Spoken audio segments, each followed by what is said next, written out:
दोस्तों नमस्कार।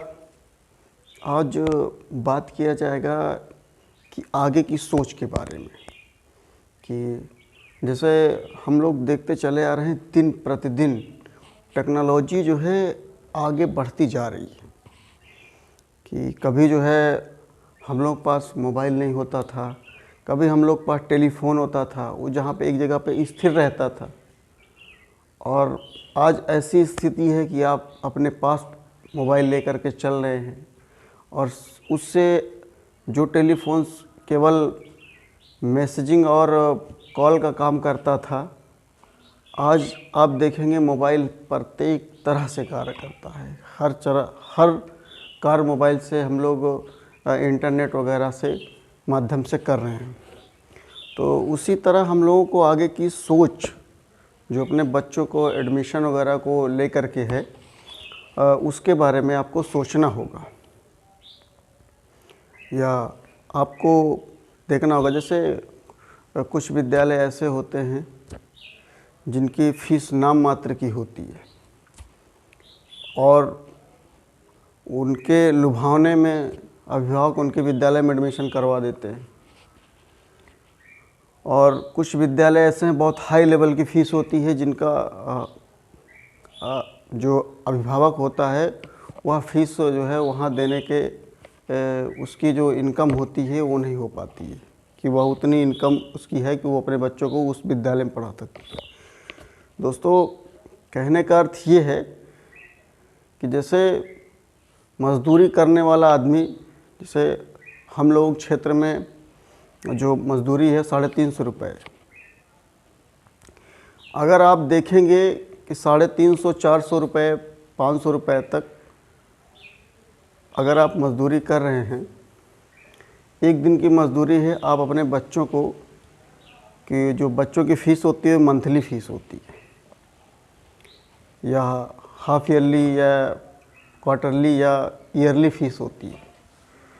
तो दोस्तों, हम ये कहेंगे कि आप जो है अपनी जो एक दिन की मज़दूरी होती है उसको निकाल करके, समझ लीजिए आप वह मज़दूरी अपने बच्चों की फ़ीस के लिए कमा रहे हैं,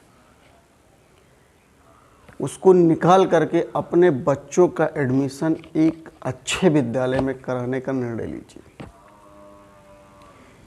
जहाँ पर आपको सभी अध्यापक अच्छे मिले और आपके बच्चों को अच्छी शिक्षा दे सकें।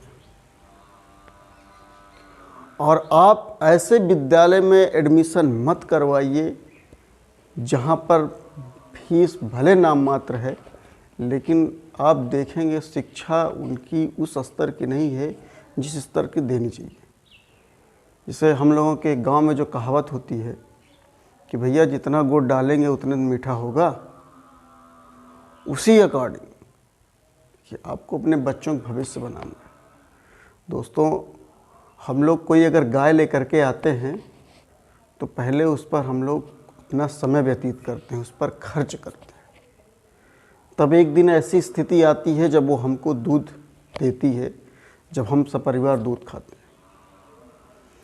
उसी अकॉर्डिंग आप अपने बच्चों का जो है एडमिशन एक ऐसे विद्यालय में आप करवाइए जहाँ पर उसको हर सब्जेक्ट का अच्छा नॉलेज मिल सके। आपकी एक दिन की 2 दिन की मजदूरी से एक मंथ की फीस उसकी भर सकती है।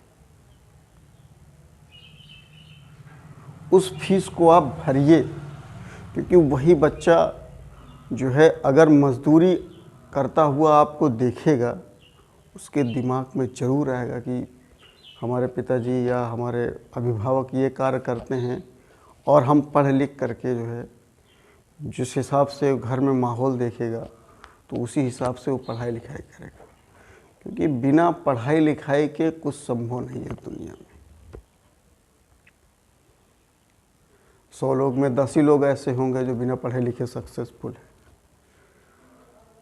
सक्सेसफुल होने के बाद भी उनको उस चीज़ की कमी रहती है कि काश हम भी पढ़े लिखे होते और हम पढ़े होते तो आज हमारा कारोबार जितना है उससे कहीं ज़्यादा होता। तो दोस्तों, मेरे वीडियो बनाने का ये आशय है कि जैसे हम लोग निरंतर देख रहे हैं कि जो आगे की टेक्नोलॉजी है ऐसे बढ़ती जाएगी। अगर हम अपने बच्चों को उस शिक्षा नहीं देंगे जो शिक्षा उसको आगे चलकर काम आने वाली, तो हम बहुत चीज़ों से वंचित रह जाएंगे। तो जैसे कि जब कभी साइकिल का बहुत ट्रेंड था कि प्रत्येक घर में साइकिल पाई जाती थी, तो उस ज़माने में जो साइकिल बनाने वाला कारीगर था उसके पास साइकिलों की भीड़ लगी रहती थी बनाने के लिए। दोस्तों, अगर आज आप देखेंगे साइकिल की दुकान पर, तो हो सकता है कि उससे आप पूछेंगे, जैसे हमने 1-2 लोगों से पूछा तो बताते हैं भैया आज के 30 साल 20 साल पहले जो है बहुत अच्छा कार्य होता था और इस तरह से अब कार्य नहीं हो पाता है। तो कोशिश ये करिए कि आप अपने बच्चों को ऐसी शिक्षा दीजिए जिससे वह जा कर के आगे बढ़े। धन्यवाद, नमस्कार।